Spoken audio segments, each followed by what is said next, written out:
Break के बाद एक बार फिर से स्वागत है। हमारे सहयोगी नदीम हमारे साथ बने हुए हैं। नदीम, आपने बातचीत सुनी यहाँ पर सुंदरानी जी की। पहले तो वो ये मानने को तैयार नहीं है कि नियमों का उल्लंघन किया गया है, लेकिन जब जोर देकर पूछा जाता है तो वो कहते हैं कि नियमानुसार कार्रवाई की जाएगी। तो क्या इतनी तादाद में किताबें छपवाने के लिए पहले टेंडर प्रक्रिया, उसके बारे में विचार विमर्श नहीं किया गया?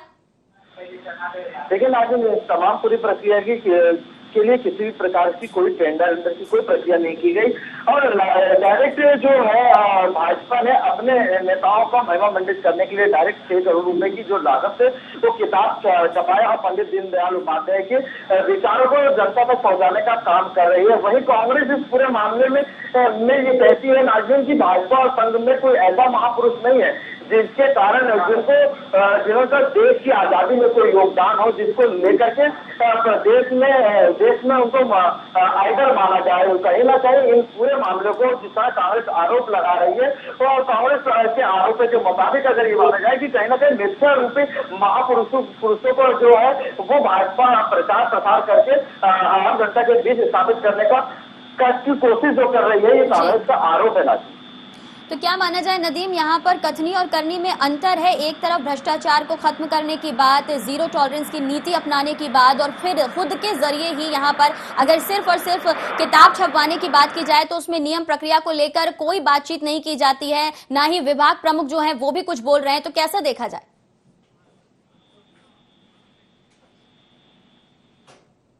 चलिए, हमारे साथ आरपी सिंह जुड़ गए। नदीम, इस वक्त आपको रोकूंगी। सिंह साहब, स्वागत है आपका। धन्यवाद। सिंह साहब, कैसा देखा जाए? किताबें छपवाई जा रही हैं, पंचायत एक्ट का उल्लंघन किया जा रहा है, लेकिन फिर भी ये माना नहीं जा रहा कि नियमों को दरकिनार करते हुए किताबें छापी जा रही हैं।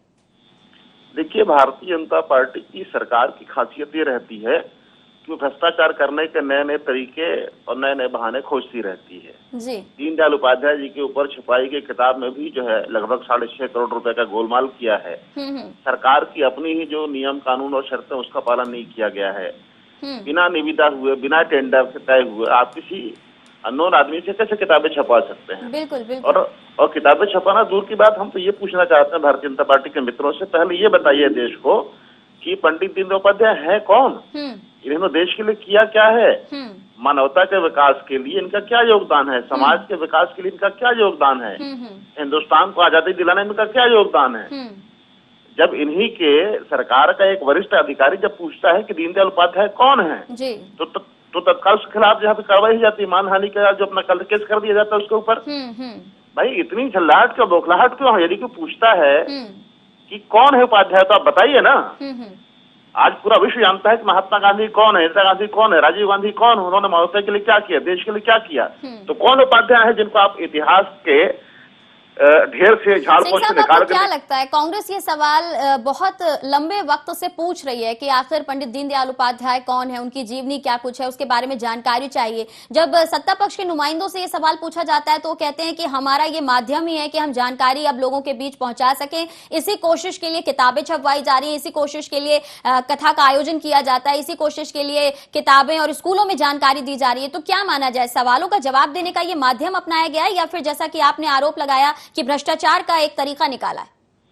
देखिए नाजनीन जी, मैं बार बार एक बात कहता हूँ, हर चैनल पर कहता हूँ, हर माध्यम पर कहता हूँ, आज फिर कहता हूँ, ऐसा कोई सगा नहीं जिसको भाजपा ने ठगा नहीं।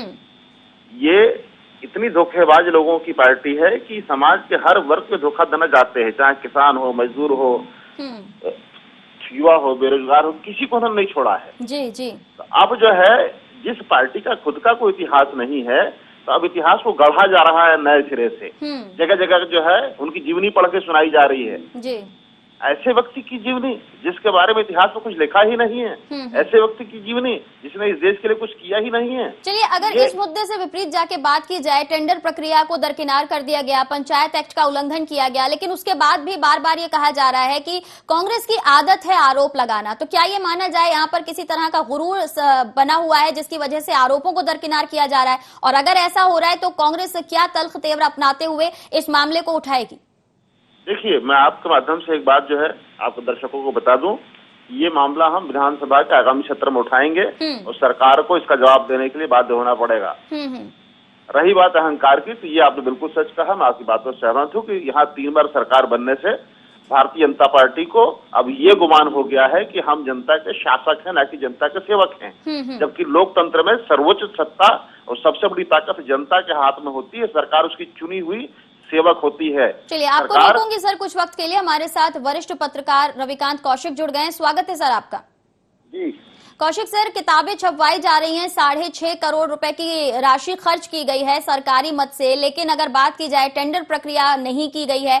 सरकारी यहां पर राशि का इस्तेमाल करने से पहले पंचायत एक्ट को ध्यान में नहीं रखा गया है, लेकिन उसके बाद भी सत्ता पक्ष का कहना है कि कांग्रेस आरोप लगाती है जो कि निराधार होते हैं। क्या कहेंगे आप? बिल्कुल आरोप सही है। टेंडर प्रक्रिया अपनाने के नियम है।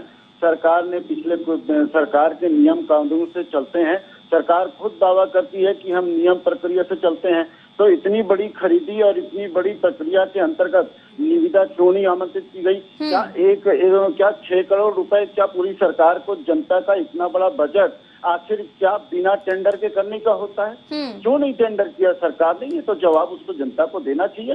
टेंडर प्रक्रिया है। अभी तो सरकार ने एक नया कैबिनेट में निर्णय लिया है, उसका भी रंग दिखेगा प्रदेश में कि सरकार आखिर चाहती क्या है। इससे तो ऐसा लगता है कि सरकार सरकारी तंत्र को खुद ही खत्म करके प्राइवेटाइजेशन की ओर आगे बढ़ रही है। तो सरकार अगर इस दिशा में आगे बढ़ रही है तो सरकार तय कर ले कि जनता उसके लिए प्राथमिकता है या प्राइवेटाइजेशन प्राथमिकता है, या सरकारी तंत्र जिस तंत्र के भरोसे वो शपथ लेते हैं, जिस तंत्र के भरोसे वे वेतन पाते हैं, जिस तंत्र के भरोसे वो सारा कुछ चलता है, और जिस तंत्र बिल्कुल सर, भ्रष्टाचार को खत्म करने की बात की जा रही है, लेकिन जितनी बातें सामने निकल कर आ रही हैं उससे निश्चित रूप से इस मामले में भ्रष्टाचार की बू आ रही है। क्या लगता है आपको? जवाब कोई नहीं देना चाहता, साफ तौर पर यहाँ पर आरोपों को दरकिनार किया जा रहा है, अपनी मनमर्जी की जा रही है और यहाँ पर आदर्शों का हवाला दिया जाता है। क्या इसके दुष्परिणाम आगे सरकार को उठाने पड़ सकते हैं?